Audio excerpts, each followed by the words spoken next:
Dear student, आज मैं आप सभी को प्रकाश का जो परावर्तन चैप्टर है क्लास 10 का, उसका हम एक टॉपिक लेके आए हुए हैं, प्रकाश के परावर्तन के नियम। इसका जो पिछला वीडियो था उसमें हम प्रकाश के बारे में बताए थे, है ना, पारभासी, पारदर्शी, अपारदर्शी के बारे में बताए थे। इस वीडियो में हम आपको प्रकाश के परावर्तन के कितने नियम होते हैं और क्या होते हैं ये बताएंगे। दोस्तों, मैट्रिक के एग्जाम में प्रकाश के परावर्तन के कितने नियम होते हैं ऐसा क्वेश्चन पूछ देता है, तो आप इसको देख लीजिए, आपको 2-3 नंबर आसानी से आ जाएगा। तो स्टार्ट करते हैं।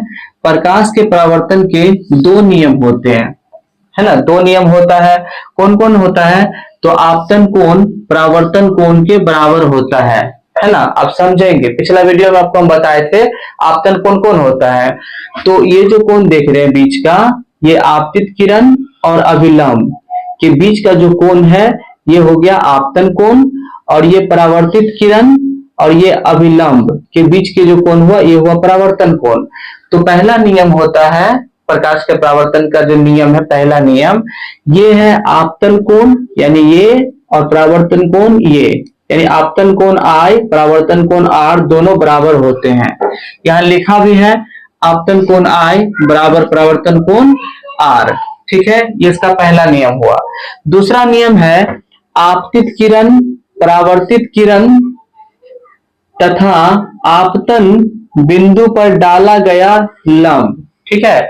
आपतित किरण, परावर्तित किरण तथा आपतन बिंदु पर डाला गया लंब तीनों एक ही तल में होते हैं, है ना, तीनों एक ही तल में होते हैं।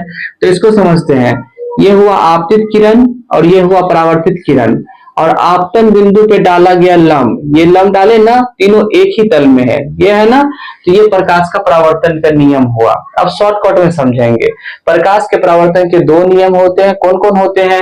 तो ये जो आपतन कोण है ये और परावर्तन कोण है ये दोनों बराबर होते हैं, और आपतित किरण, परावर्तित किरण और आपतन बिंदु पे डाला गया लंब तीनों एक ही तल में होते हैं। बस सिंपल सा है, ठीक है।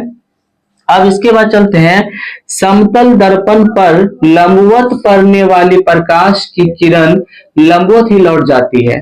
समतल दर्पण क्या होता है? आपको हम बताए थे पिछला वीडियो में कि जैसे मान लीजिए आईना, समतल मतलब क्या होता है? पूरा समान, है ना, वो उबड़ खाबड़ नहीं होगा, पूरा समान। तो जैसे आईना, तो आईना क्या हुआ? समतल दर्पण हुआ। तो जब समतल दर्पण पर जब लंबवत प्रकाश पड़ता है, यानी जब हम आईना पे हम सीधा जब हम रोशनी डालते हैं आईना पर, तो वो डायरेक्ट क्या होता है? हमारे मुंह पे उसका रोशनी पड़ता है। तो आईना क्या है? समतल दर्पण है।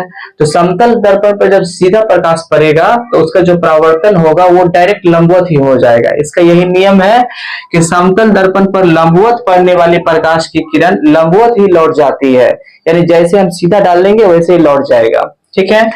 उसके बाद आता है प्रतिबिंब। प्रतिबिंब का अर्थ क्या होता है? प्रतिबिंब का अर्थ होता है छाया, ठीक है। अब प्रतिबिंब किसे कहते हैं?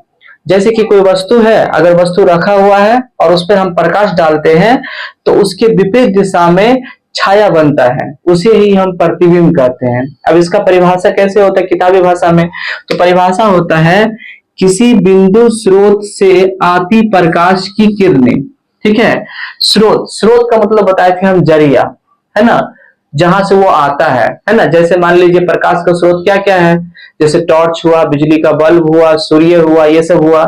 तो किसी बिंदु स्रोत से आती प्रकाश की किरणें दर्पण से परावर्तन के बाद, परावर्तन, परावर्तन का हम बताए थे टकरा के लौटना, यानी दर्पण से परावर्तन के बाद जिस बिंदु पर मिलती है ना, जिस बिंदु पर मिलती है या मिलती हुई प्रतीत होती है ना, मिलती हुई प्रतीत होती है, उसे उस बिंदु स्रोत का प्रतिबिंब कहते हैं।